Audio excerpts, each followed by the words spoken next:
Srinivasa Ramanujan nacque nel 1887 in un piccolo villaggio del Tamil, nell'India del Sud. Fin dalla sua infanzia era stato un normale ragazzo con un rendimento medio negli studi, ma all'età di 18 anni, nel 1905, lasciò il college di Kumbakonam che allora frequentava. Trasferitosi a Madras fece un secondo tentativo per frequentare l'università, ma nonostante la sua eccellenza in matematica, in tutte le altre materie aveva scarsissimi rendimenti.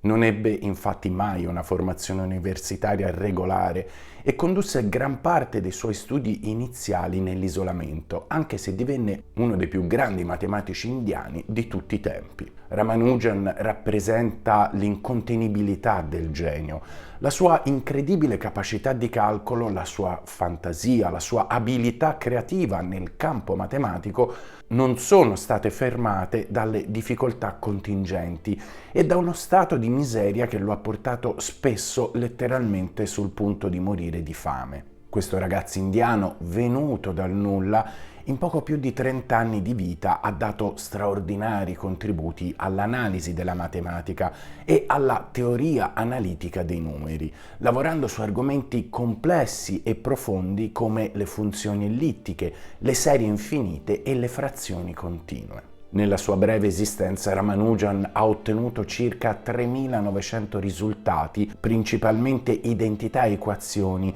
e la sua ombra lunga si è estesa su una generazione di matematici al punto che è stata anche fondata una rivista internazionale che porta il suo nome, il Ramanujan Journal, che pubblica lavori in tutte le aree della matematica che sono stati influenzati dai suoi contributi. Ha lasciato 3 taccuini per un totale di 640 pagine e un gruppo di 100 pagine, chiamato anche il taccuino perduto, ritrovato da George Andrews 50 anni dopo la sua morte. Documenti preziosi che contengono risultati che i matematici hanno studiato e stanno continuando a verificare. Negli ultimi 40 anni quasi tutti i teoremi di Ramanujan si sono dimostrati esatti e i suoi lavori hanno avuto conseguenze in numerosi campi della matematica e della fisica, anche a distanza di molto tempo. Si pensi che, per esempio, c'è lo zampino di Ramanujan anche nelle radici della dimostrazione dell'ultimo teorema di Fermat, a opera di Andrew Wiles. Il primo incontro che cambierà la sua vita avviene a 16 anni, nel 1903, e con un libro avuto da un amico, Synopsis of Elementary Results in Pure and Applied Mathematics, scritto tra il 1880 e l'86, testo universitario di matematica di ben 1055 pagine, curato da George Carr, che gli consente di auto-insegnarsi quello che lui non sa. Unica pecca, Ramanujan terrà questo come unico punto di riferimento metodologico e il volume di Carr non era molto aggiornato, dato che riportava conoscenze che si fermavano appunto al 1860. Il tomo in ogni caso contiene circa 5.000 teoremi, formule e dimostrazioni brevi e un indice di paper pubblicati nella European Journals of Learned Societies durante la prima metà del XIX secolo. Questo libro costituisce un elemento chiave per il risveglio del suo genio. A 17 anni Ramanujan comincia ad approfondire le sue ricerche esplorando le proprietà della serie sommatoria di 1 fratto n, calcolando la costante di Eulero fino alla 15ª cifra decimale. Inizia poi lo studio dei numeri di Bernoulli, che riscopre in modo completamente indipendente. Per le sue capacità guadagna ovviamente una borsa di studio al Government College di Kumbakonam, dove entra appunto nel 1904. Poiché però si dedica solo e sempre più alla matematica, la borsa non gli viene rinnovata per l'anno successivo. Senza denaro e ben presto in difficoltà, e senza dirlo neanche ai suoi genitori, fugge nella città di Visakhapatnam, a circa 650 km da Madras. Lì continua il suo lavoro da matematico, con studi sulla serie ipergeometrica e indagando il rapporto tra integrali e serie. Più tardi scoprirà che stava studiando le funzioni ellittiche. Nel 1906 va a Madras ed entra al college di Pachayappa, Il suo obiettivo era però di superare esami preliminari che gli avrebbero consentito di entrare successivamente all'Università di Madras. Dopo circa 3 mesi di lezioni a Pachayappa si ammala, passa agli esami in matematica ma non nelle altre materie, il che ovviamente gli sbarra la strada per l'Università di Madras. Negli anni successivi continua il suo lavoro da matematico. Nel 1908 studia ad esempio le frazioni continue e le serie divergenti. In questo periodo però si ammala ancora più gravemente e subisce un intervento. Siamo nell'aprile del 1909, operazione da cui recupererà molto lentamente. Il 14 luglio sempre del 1909 sposa in un matrimonio combinato da sua madre una bambina di 10 anni, Janaki Ammal, ma non ci convive finché lei non ha compiuto 12 anni. La comunità matematica inizia a notarlo, Ramanujan continua a sviluppare le sue idee matematiche e fa il grande salto alle riviste. Inizia a porre e risolvere problemi nel Journal of the Indian Mathematical Society. Uno dei primi problemi che pone alla rivista è il calcolo del risultato di questa somma che potete vedere. Nessuno, curiosamente, riesce a rispondergli. Dopo 6 mesi di attesa fornisce egli stesso la soluzione. Il risultato è semplicemente il numero 3 calcolato grazie a questa formula, ponendo x uguale a 2, n uguale a 1 e a uguale a 0. Nel 1910 sviluppa relazioni tra equazioni modulari ellittiche. Un anno dopo, sulla stessa rivista, guadagna la pubblicazione di un brillante paper di ricerche sulle proprietà computazionali dei numeri di Bernoulli, o Bernoulli alla francese. Si tratta di un lavoro di 17 pagine contenente 3 dimostrazioni, 2 corollari e 3 congetture. I numeri di Bernoulli furono scoperti appunto dal matematico svizzero Jacob Bernoulli nel 1713. Si tratta di una successione di numeri razionali con profonde connessioni per la teoria dei numeri. Questi numeri compaiono, per esempio, nello sviluppo in serie di Taylor per la funzione tangente e tangente iperbolica e nell'espressione di certi valori della funzione z di Riemann, il cui andamento risulta legato alla distribuzione dei numeri primi. Una delle proprietà scoperte da Ramanujan è che i denominatori delle frazioni dei numeri di Bernoulli sono sempre divisibili per 6 e le congruenze di Ramanujan forniscono oggi un metodo per calcolare i numeri di Bernoulli in modo più efficiente rispetto a quello della stessa definizione originaria. Nonostante la sua mancanza di formazione universitaria, Ramanujan inizia ad essere conosciuto nell'area di Madras e a essere considerato un genio della matematica. Il 1911 è invece un anno in cui è alla strenua ricerca di un lavoro. Gli viene suggerito di incontrare Ramachandra Rao, uno dei fondatori dell'Indian Mathematical Society, che lo ricorda così nella sua prima impressione. Vi cito le parole testuali. Una figura brevilinea, corpulenta, con la barba lunga, non troppo pulita, con occhi brillanti. Entrò con un taccuino sfilacciato sotto il braccio. Era molto misero, aprì il suo libro e cominciò a spiegarmi alcune delle sue scoperte. Pensai abbastanza presto che su qualcosa era fuori strada, ma la mia conoscenza non era sufficiente per giudicare se dicesse cose che avevano oppure no un senso. Gli ho chiesto cosa volesse, mi rispose che voleva solo pochi soldi per vivere e continuare a fare le sue ricerche. Rao gli dice di tornare a Madras e tenta, senza purtroppo successo, di fargli avere una borsa di studio. Nel 1912 Ramanujan fa una richiesta per un posto di impiegato nella sezione conti del porto di Madras. La sua lettera può vantare anche la raccomandazione di Edgar Middlemast, che afferma testualmente ha capacità eccezionali in matematica, soprattutto nei lavori legati ai numeri, ha un'attitudine naturale per il calcolo. Figura che era stata professore di matematica al The Presidency College di Madras, uno dei più prestigiosi, se non il più prestigioso della città. Grazie alla lettera viene nominato cancelliere praticamente fa il calcolatore umano e inizia a lavorare il 1° marzo del 1912.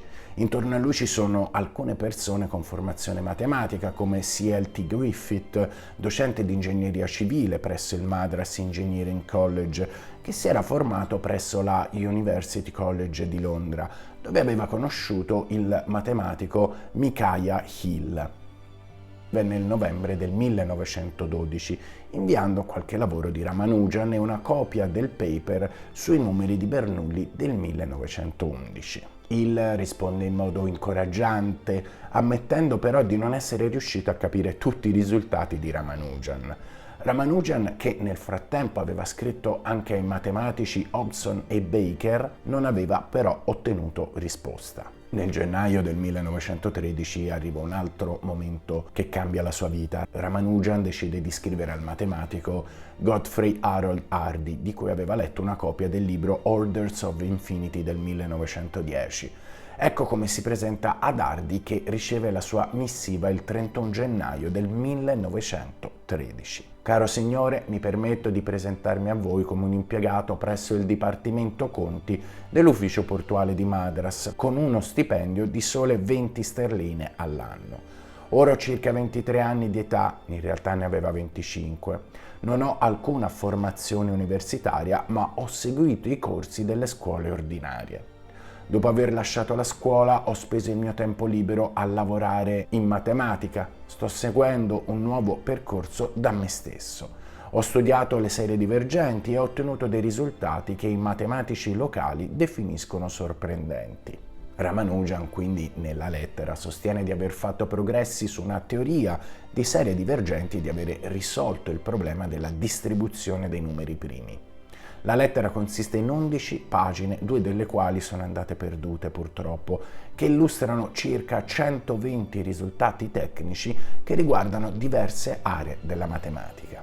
2 risultati presentati da Ramanujan riguardano le serie infinite e il valore del pi greco. Sempre per quanto riguarda il calcolo del pi greco, questa formula rappresenta uno dei risultati più interessanti di Ramanujan. Il primo risultato era stato già trovato dal matematico Bauer, il secondo per Hardy era nuovo e derivava da una classe di funzioni chiamate serie ipergeometriche, studiate per la prima volta da Eulero e Gauss. Le serie elaborate da Ramanujan per il calcolo del pi greco sono attualmente usate come base per gli algoritmi più veloci nella determinazione del valore di questa costante. Hardy, con il suo collega John Littlewood, studia la lunga serie di teoremi non dimostrati che Ramanujan allega e l'8 febbraio risponde in modo promettente allo studioso indiano, parlando anche di risultati nuovi e interessanti, anche se c'era bisogno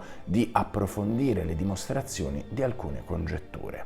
È l'inizio di un rapporto al centro anche del film L'uomo che vide l'infinito, che cambierà completamente la vita di Ramanujan.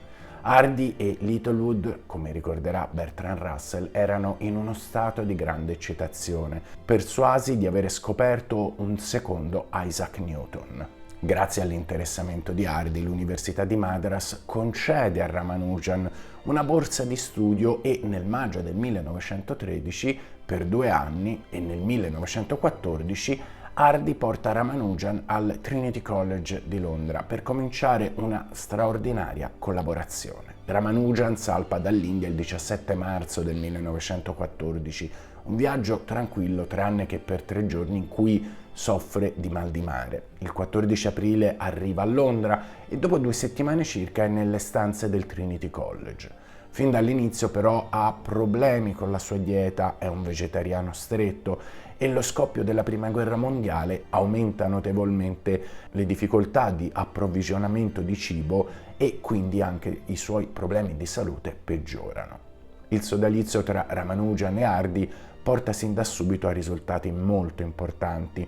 La padronanza della matematica di Ramanujan è superiore a quella di chiunque altro al mondo. Hardy, tuttavia, è incerto su come affrontare la sua mancanza di istruzione formale. Scrive in quel periodo: cosa doveva essere fatto per insegnargli la matematica moderna.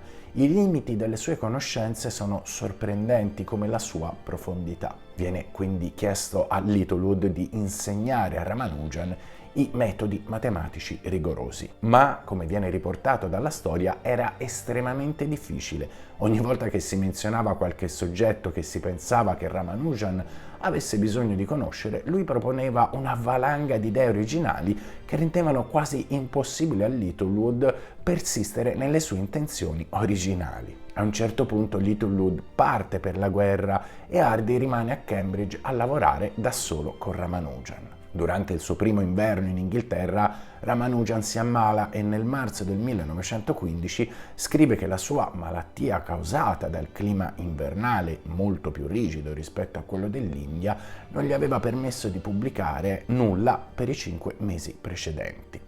I risultati che aveva ottenuto mentre era in India, molti dei quali aveva comunicato ad Hardy nelle sue lettere, non sarebbero stati invece pubblicati fino a quando la guerra non fosse finita. Il 16 marzo del 1916 Ramanujan consegue un Bachelor of Science Research a Cambridge, si chiamerà solo successivamente dal 1920 PhD. Nel 1914 gli era stato permesso di iniziarlo nonostante non avesse le qualifiche adeguate. La tesi di Ramanujan era sui numeri altamente composti, ossia interi positivi che hanno più divisori di qualsiasi intero positivo minore, e consisteva in 7 paper pubblicati appunto in Inghilterra. Nel 1917 Ramanujan si ammala gravemente di tubercolosi e la sua vita è in pericolo. In questo periodo passa la maggior parte del tempo in vari istituti di cura. Il 18 febbraio del 1918 Ramanujan viene eletto Fellow della Cambridge Philosophical Society e 3 giorni dopo arriva il più grande onore che avrebbe mai ricevuto. Il suo nome è candidato all'elezione come Fellow della Royal Society di Londra, proposto da un impressionante elenco di matematici, tra cui Hardy, McMahon, Larmor, Bromwich, Hobson, Baker, Littlewood, Nicholson, Whitaker, Forsyth, Whitehead. La sua elezione è il secondo indiano che conquisterà questo titolo, viene ufficializzata il 2 maggio del 1918, mentre il 10 ottobre dello stesso anno è eletto Fellow del Trinity College di Cambridge con una borsa di studio della durata di 6 anni. Gli onori che gli sono elargiti sembrano migliorare il suo stato di salute. Durante la sua malattia produce meno matematica, ma sempre della stessa qualità, cioè altissima. Il 27 febbraio del 1919 parte per l'India, dove arriva il 13 marzo, ma le sue condizioni di salute si fanno di nuovo difficili. Nonostante i trattamenti medici, muore l'anno successivo per un'infezione al fegato a Kumbakonam il 26 aprile del 1920. Le lettere che Ramanujan ha scritto ad Hardy nel 1913 contenevano molti risultati veramente affascinanti. Ramanujan ha lavorato sulle serie di Riemann, sugli integrali ellittici, sulle serie ipergeometriche e le equazioni funzionali della funzione z. D'altra parte non sapeva nulla della classica teoria delle forme quadratiche o dei teoremi di Cauchy e aveva solo una vaga idea di ciò che costituisse una dimostrazione matematica. Ramanujan però ha scoperto indipendentemente i risultati di Gauss, Kammer e altri sulle serie ipergeometriche. I suoi lavori sulle somme parziali e i prodotti di serie ipergeometriche hanno portato importantissimi sviluppi nel settore. Forse la sua opera più famosa ha riguardato il teorema sul numero delle partizioni di un intero nei suoi addendi. I suoi primi e insoliti risultati, come i numeri primi di Ramanujan e la funzione θ di Ramanujan, che oggi viene utilizzata nella teoria delle stringhe per studiare la termodinamica dei buchi neri, hanno ispirato ovviamente una grandissima quantità di ricerche nei decenni successivi. A quasi un secolo dalla sua morte, Ramanujan è considerato un genio della storia indiana, è uno dei più grandi matematici della storia, o, con le parole di Hardy, un matematico di altissima qualità, di originalità e forza del tutto eccezionali che può essere confrontato solo con Eulero o Jacobi. A questo punto la domanda viene naturale, non vi è dubbio che Ramanujan avesse una misteriosa linea diretta con complesse e profonde verità matematiche a cui attingeva in modo totalmente diverso da qualsiasi altro essere umano.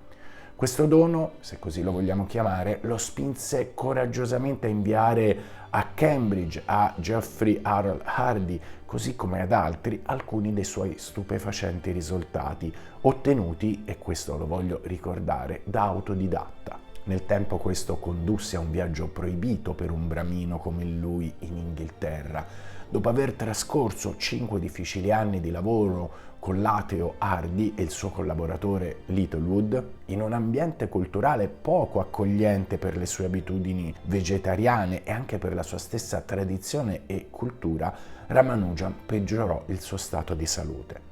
Nel 1919 tornò dalla moglie che aveva lasciato in India e morì un anno dopo, all'età di 32 anni, non prima però di avere scritto numerosi taccuini, come dicevamo, con la sua scrittura divinamente ispirata. Ramanujan lasciò scritto: «Un'equazione non ha alcun significato per me se non esprime un pensiero di Dio». Dopo quasi 100 anni, recentemente, alcuni dei misteri di quei taccuini sono stati finalmente risolti grazie agli sforzi del professor Ken Ono della Emory University. Nel valutare i risultati di Ramanujan, che in un primo momento non avevano alcuna giustificazione o dimostrazione nel senso tradizionale, Hardy scrisse: «Non avevo mai visto niente del genere fino ad allora.